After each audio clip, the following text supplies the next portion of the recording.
Imagine you're about to enter a world where every sound sends chills down your spine, and every shadow seems to hide a secret.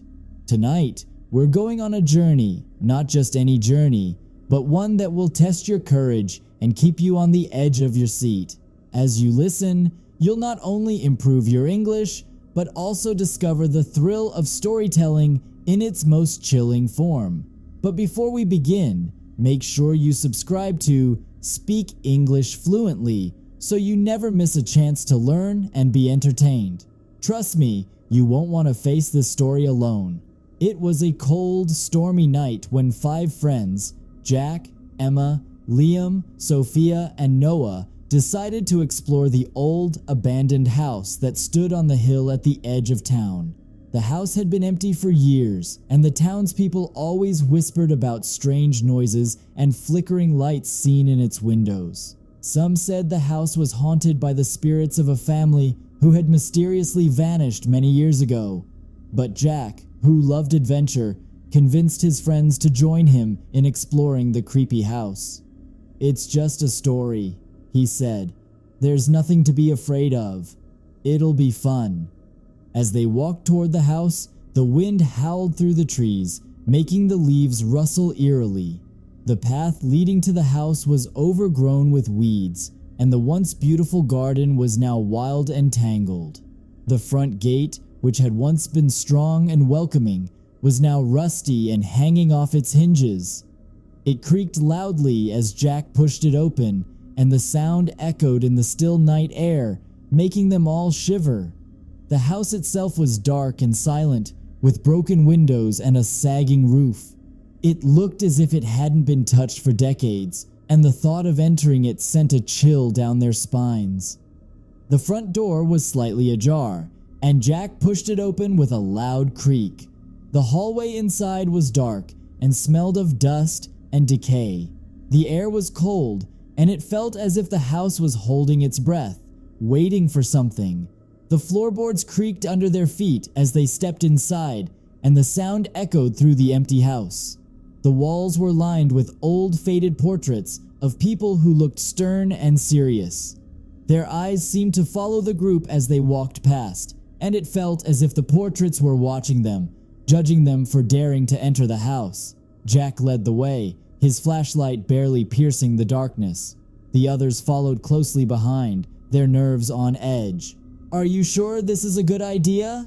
Sophia whispered, her voice trembling. "It's just an old house," Jack replied, trying to sound confident, though he wasn't sure himself. "We'll have a look around, and then we'll leave. There's nothing to worry about." But as they moved deeper into the house, they couldn't shake the feeling that they were not alone.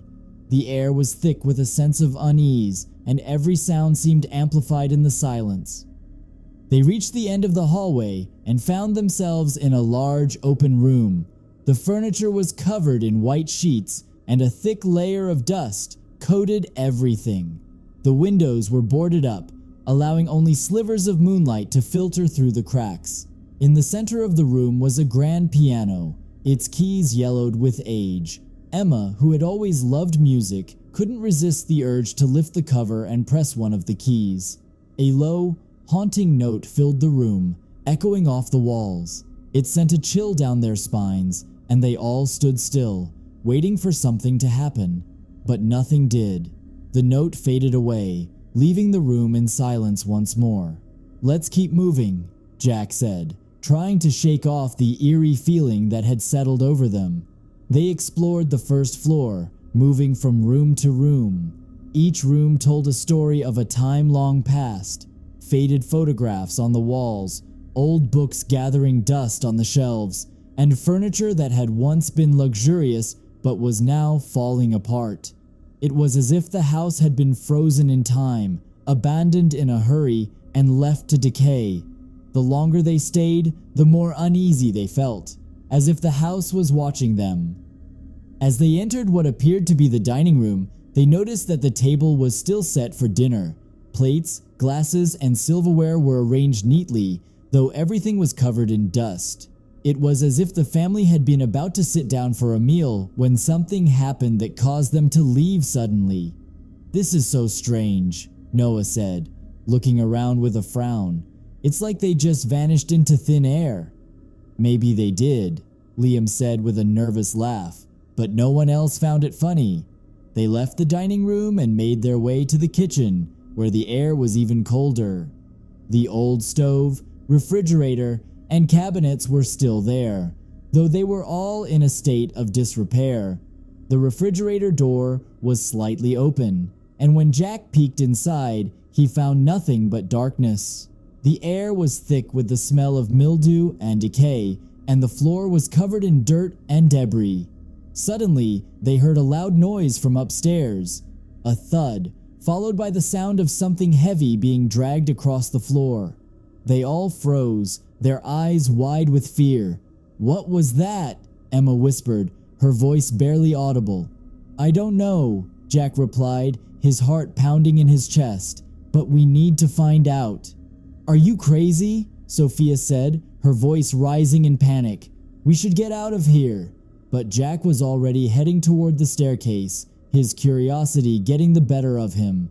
The others reluctantly followed, though every instinct told them to turn and run. The stairs creaked loudly as they climbed, each step making them more nervous. The second floor was just as dark and foreboding as the first. The hallway was long, with several doors on either side, all of them closed. The air was even colder here, and the sense of unease was stronger. They reached the top of the stairs and stood there for a moment, listening. The house was silent once more, but the feeling of being watched was overwhelming. Jack turned to the others and said, "Let's check the rooms. Maybe we'll find something that explains what's going on here." They started with the first door on the left. It was a bedroom, though it was hard to tell with all the dust and cobwebs. The bed was still made, though the sheets were yellowed with age. An old cracked mirror hung on the wall, reflecting their pale faces back at them. The next room was much the same, though this one had a rocking chair in the corner that creaked as if it had just been moved. They all stared at it, their minds racing with possibilities. As they moved to the third room, they noticed that the door was slightly ajar. A faint light was coming from inside, flickering as if from a candle. Jack pushed the door open, and they found themselves in a small room with a single candle burning in the center. The light cast strange dancing shadows on the walls. The air in the room was thick and cold. "What is this place?" Liam asked, his voice barely above a whisper. "I don't know," Jack replied, stepping closer to the candle, "but it feels wrong." Just then, the door slammed shut behind them, making them all jump. The room grew colder, and the candle flickered violently before going out, plunging them into darkness. Panic set in as they tried to find the door, but it wouldn't budge. The room seemed to be closing in on them, the walls pressing closer and closer. The air grew thick, making it hard to breathe, and the sense of being watched intensified. Then they heard the whisper again, louder this time. "Leave now." The voice was low and menacing, sending shivers down their spines. They knew they had to get out, but the door remained stubbornly shut.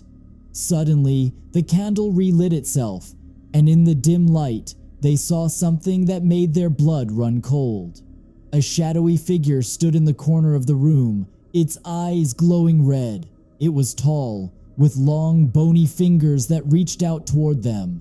The figure moved closer, its growl turning into a roar. The friends backed away, but there was nowhere to go. The room was filled with a terrible cold, and they felt as if they were being watched by something unseen. "Please let us go," Emma pleaded, but the figure only laughed, a sound that echoed in the small room. The friends knew they were trapped.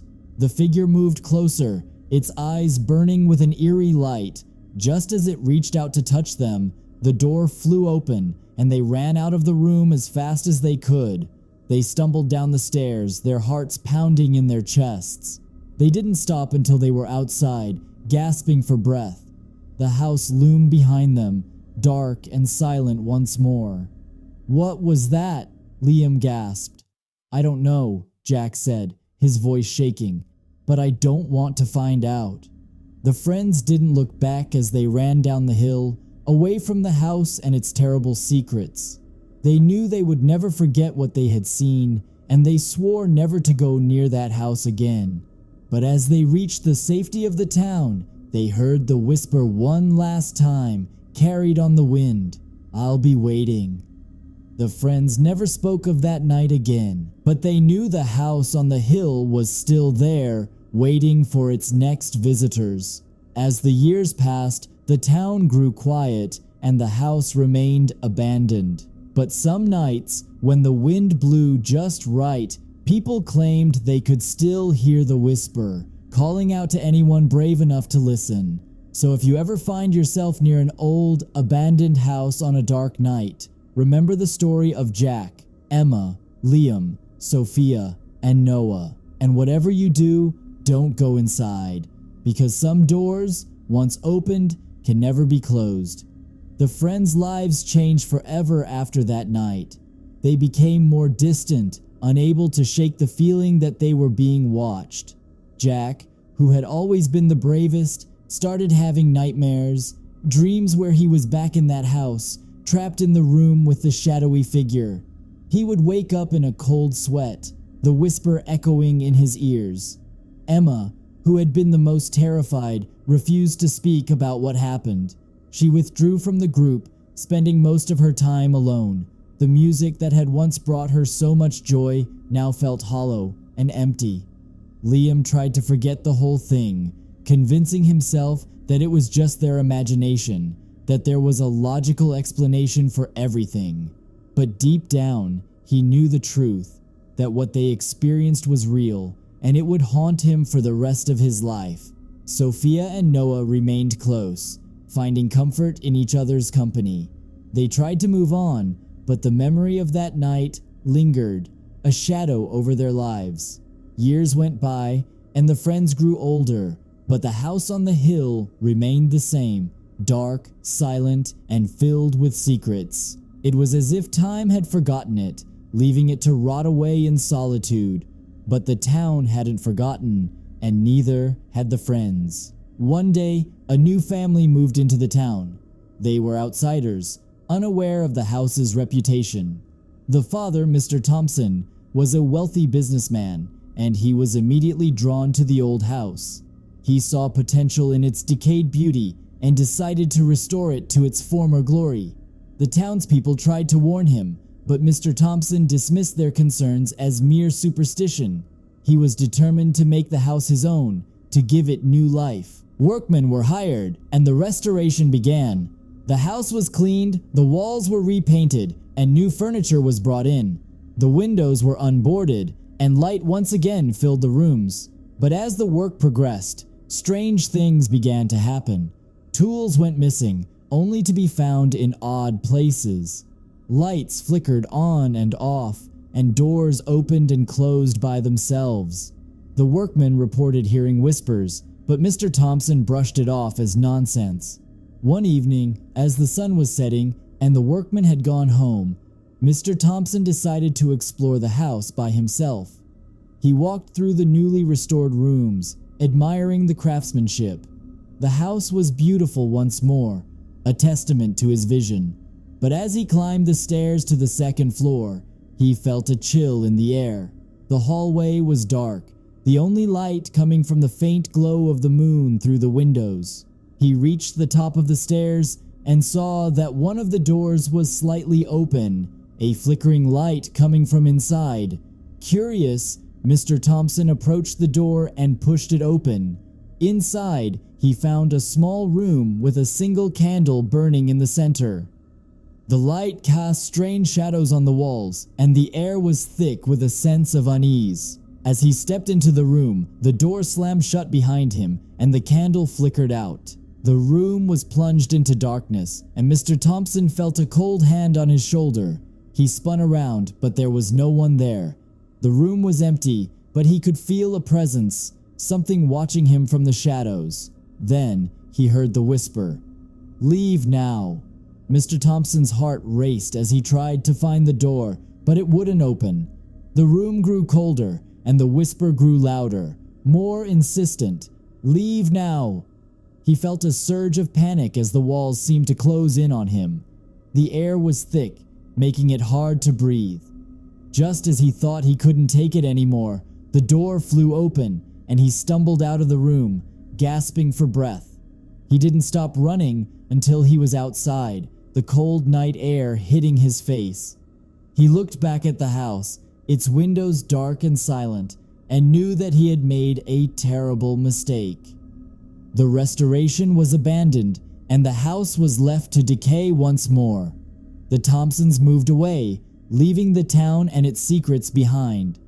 The house on the hill remained, a dark silhouette against the sky, waiting for its next visitors.